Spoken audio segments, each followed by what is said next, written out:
What if I told you that shopper's high you feel isn't actually coming from the item you just bought, but from the 60 seconds before you paid for it? A lot of us are stuck in a cycle of emotional spending because we're reacting to triggers that our brain is biologically wired to seek out, especially when we're stressed or bored. Today, I'm going to show you exactly how to spot those triggers so you can finally create a gap between the impulse and the action. In this video, I'll show you the HALT framework so you can check in with yourself before you spend.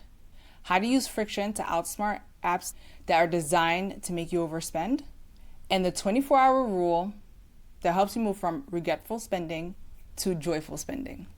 Think about the last time you went to the grocery store to get just one thing. Let's say it was milk.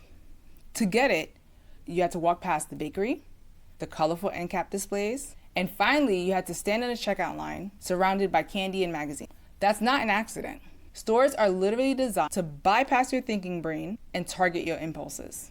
Today, our phones have turned the entire world into one giant checkout line, making it easier than ever to spend without even realizing it. So if you've ever found yourself sitting on a couch after a long, exhausting day, just mindlessly scrolling through your phone, suddenly you feel that familiar itch to buy something, anything, to make the day feel a little bit better. In that moment, we usually convince ourselves that we actually need that item. But the truth is, we're often just reacting to a shift in how we're feeling. To catch this before it costs you, I want you to use a tool called the HALT framework. It's a simple way to check in with yourself and see if your brain's looking for a quick fix for one of these four things. So H stands for hungry. It sounds strange, but physical hunger and low blood sugar can actually trigger a scarcity mindset. When you're hangry, your brain is much more likely to view an unplanned purchase as a survival need. A stands for angry or stress. If your workday was chaotic or a relationship feels tense, spending often feels like a way to reclaim control. It's what we often call retail therapy, providing a fleeting sense of agency when everything else feels like it's out of your hands. The L stands for lonely. Sometimes we buy things just to fill a void or to feel a sense of connection to a brand or an influencer that we follow. But research shows that you can't actually form a meaningful relationship with a physical object. The high is always temporary. And lastly, we have T. This is a big one. By the end of the day, your willpower battery is drained. This decision fatigue weakens your ability to say no, making you the perfect target for those easy late night clicks. So now that we have the tools in our tool shed, before you click add to cart, do a quick HALT check. If you realize that you're feeling any of these things, close the tab and walk away. Your bank account will thank you. So while the HALT framework talks about what's happening inside of you, let's also take a look at what's happening around you. Remember that grocery store layout we kind of talked about before?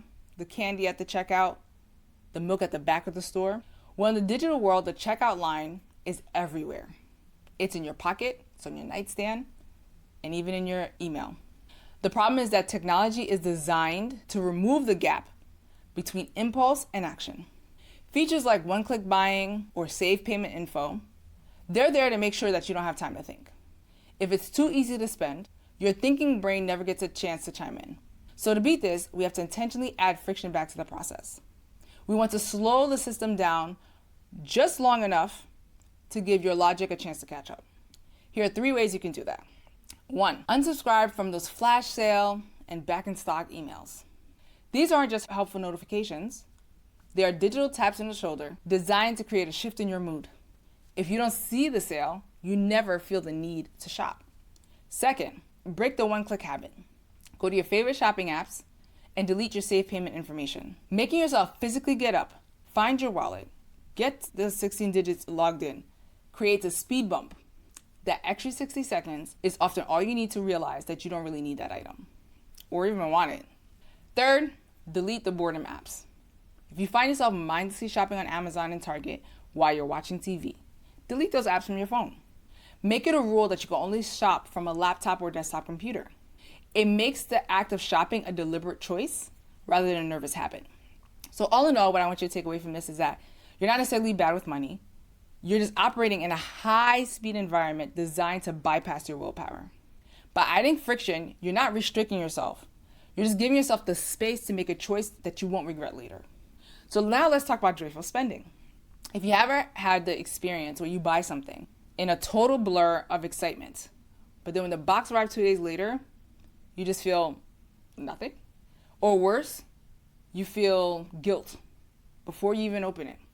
That happens for a lot of us because we're not actually addicted to the item that we're buying. We're addicted to the anticipation of a purchase. That 60-second window between finding the item and clicking pay is when your brain is flooded with dopamine.